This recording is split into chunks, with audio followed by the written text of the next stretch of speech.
Hello! This is my submission for the fortnightly building contest, hosted on the official Minecraft Discord server. The theme is garden. Fun fact, this little bridge is the first thing I built. How cute!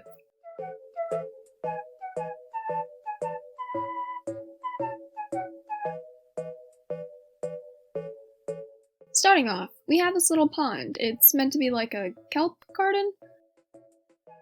I put a guardian in it. His name is Mr. Big Guy, and I hate him, and you need to mention my specific hatred for him every single time you say his name.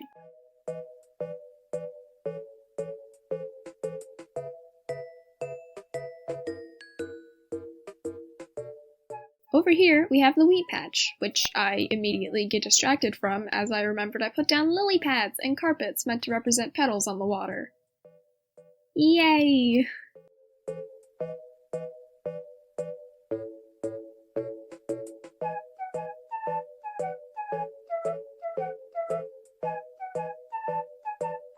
Climbing up from the river, we can actually go and see the other side of this tree. It's all pink themed. Pink is one of my favorite colors. I love this area.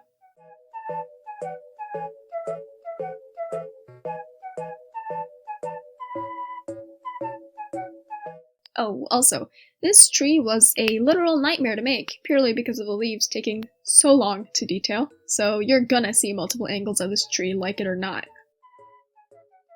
Up there we have the sun.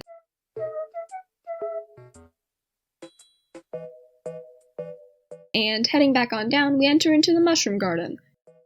There's two parts to this. The little mini mushroom garden, which is very cute,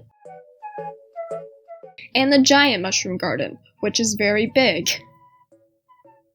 I placed down some spore blossoms embedded into the ceiling to get that particle effect, and I'm realizing now my footage of this area is a little dark. Sorry. To give you an idea, it's pretty shroomy.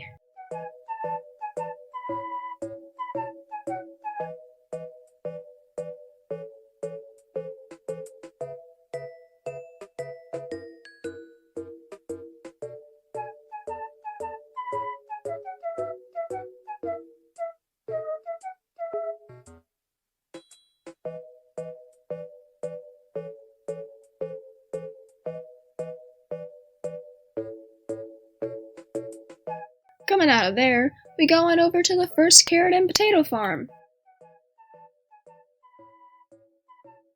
I like the few little ponds spread throughout.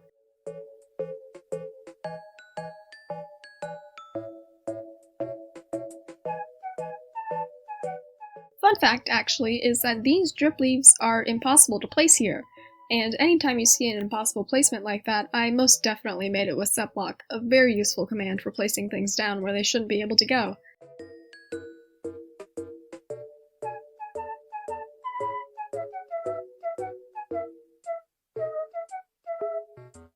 Now, back to the pumpkin patch. Finally! I had a really fun time using the respawn anchors to add in a little extra flair with the nether portal effect and everything. Orange and purple are such fun colors together. This is a scarecrow, his name is Wyatt. Getting back on path, here we have the berry garden. Originally, I wanted to make all of the berries too tall, but I couldn't figure out how to do it without all of them updating and breaking simultaneously.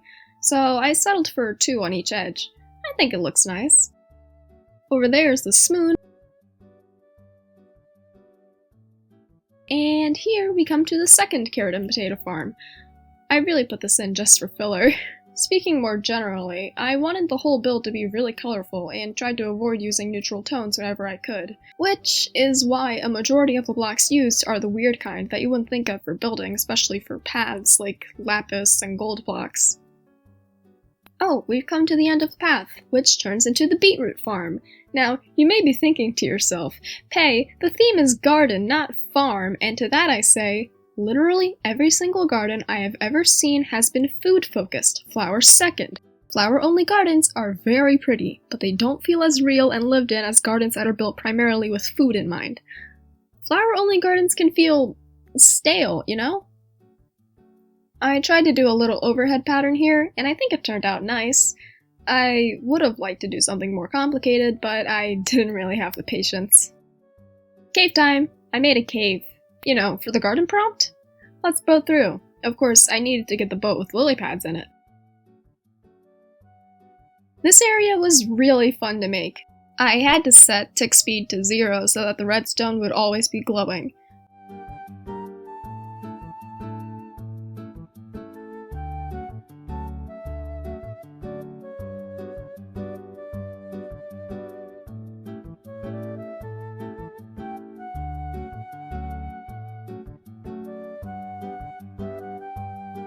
At the end, we find a treasure!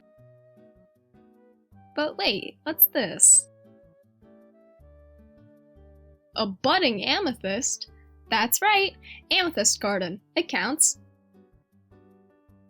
I'm gonna swim back. I put ores underwater too, for maximum coolness.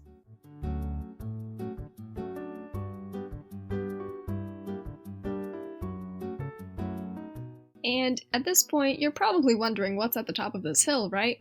Let's head on up there now. This path is the one I had the most fun designing.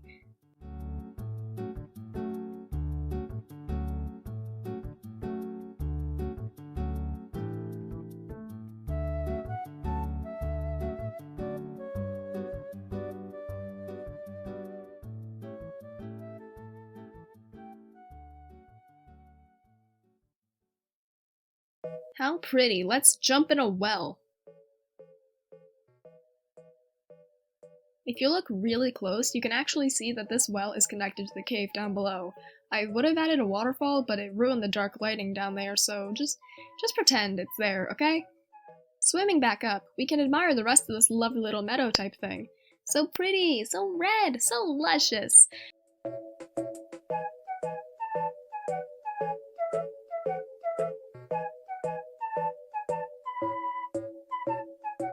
These little fruit containers are actually shulkers, by the way.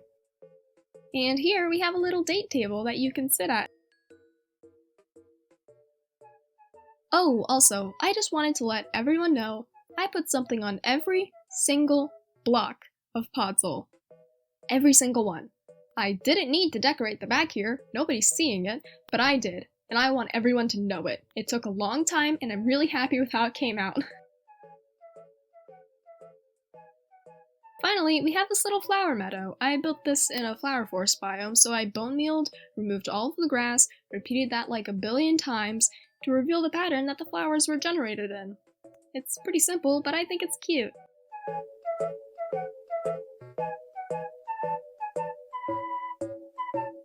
And that wraps up my walkthrough. I might add on more to it later, just for fun, I mean. It's finished for right now, okay? But thank you all very much for watching. I hope you all have a nice day. Bye bye!